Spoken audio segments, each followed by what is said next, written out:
Chapter 5. So the Lord dried up the Jordan River until the Israelites had crossed it.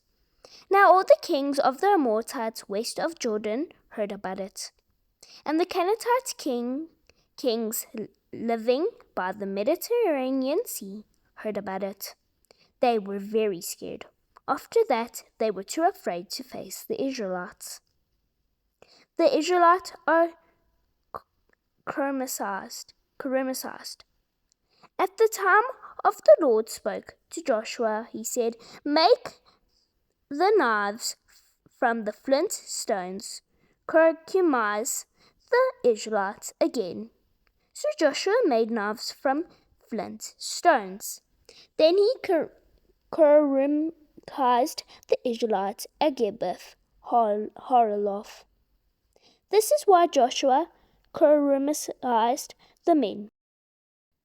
After the Israelites left Egypt, all the men old enough to serve in the army died. They died in the desert on the way out of Egypt.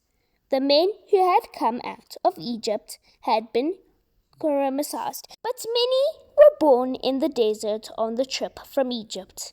They had not been circumcised. The Israelites had moved about in the desert for 40 years. During that time, all the men fighting who had left Egypt had died. This was because they had not obeyed the Lord. So the Lord swore they would not see the land. This was the land he had promised their ancestors to give them. It was the land where much food grows. So their sons took their places, but none of the sons born on the trip from Egypt had been circumcised. So Joshua circumcised them. After all the Israelites had been circumcised, they stayed in the camp until they were healed. Then the Lord said to Joshua, As slaves in Egypt, you were ashamed, but today I have removed that shame." So Joshua named the place Gilgal, and it is still named Gilgal today. The people of Israel were still camped at Gilgal on the plains of Jericho. It was there, on the evening of the 14th day of the month, they celebrated the Passover feast.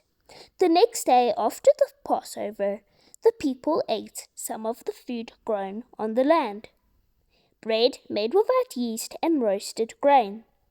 The day they ate this food, the manna stopped coming.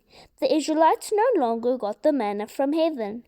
They ate the food grown in the land of Canaan that year.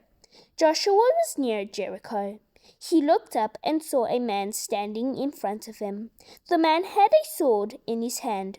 Joshua went to him and asked, "Are you a friend or an enemy?"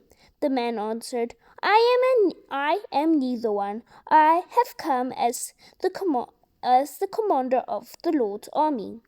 Then Joshua bowed face down on the ground. He asked, "Does your master have a command for me, his servant?" The commander of the Lord's army answered, "Take off your sandals and place where you are standing is holy." So Joshua did. Thank you guys for watching this chapter. Bye.